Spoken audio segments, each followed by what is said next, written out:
Indian secularism does not protect an individual's religious freedom by maintaining a separation from religion.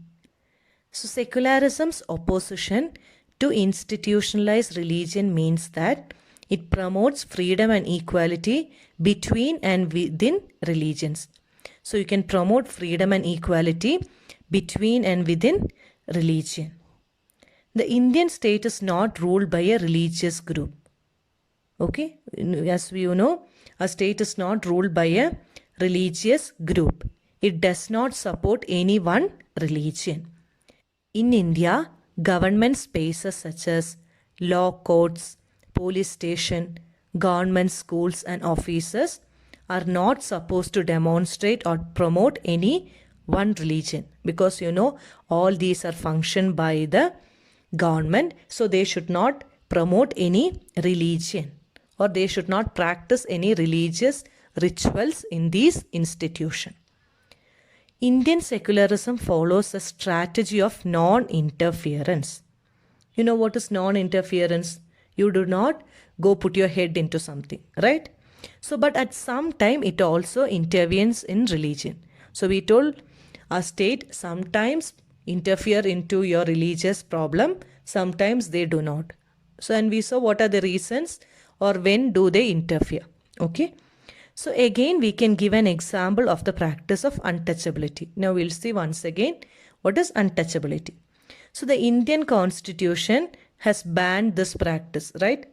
Untouchability is a crime. So in this instance, the state is intervening in religion in order to end a social practice that it believes discriminates and excludes and violates the fundamental right of the lower class people.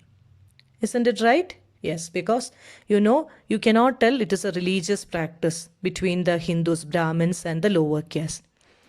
When these people are ill-treated, when these people, the untouchables are ill-treated, the government has to take measures to protect them because they are also human beings.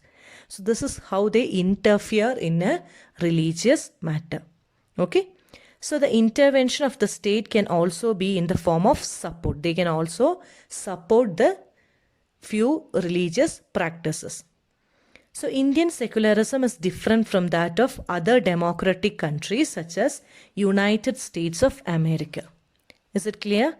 That is, our secularism is different from the secularism of other countries. Okay, let's see how it is. There is a strict separation between religion and the state in American secularism.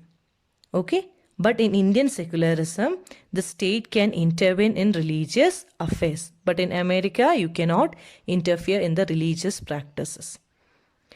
In Indian secularism, though the state is not strictly separate from religion, it does not maintain a principled distance through religion.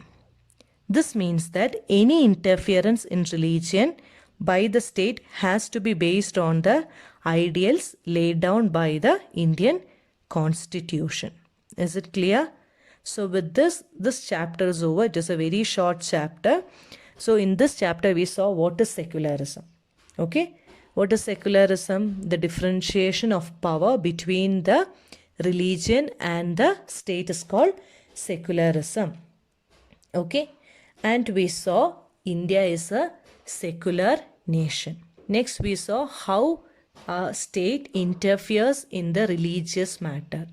What is the cause when a religion dominates the other religion?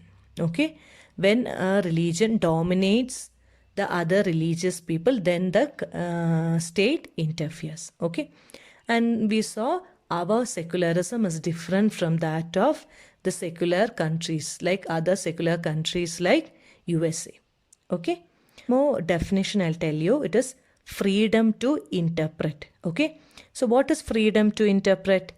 It refers to the freedom that all persons shall have to understand things in their own way. So when you take to your chapter, Understanding Secularism, it refers to individual liberty to develop their own understanding and meaning of the religion they practice.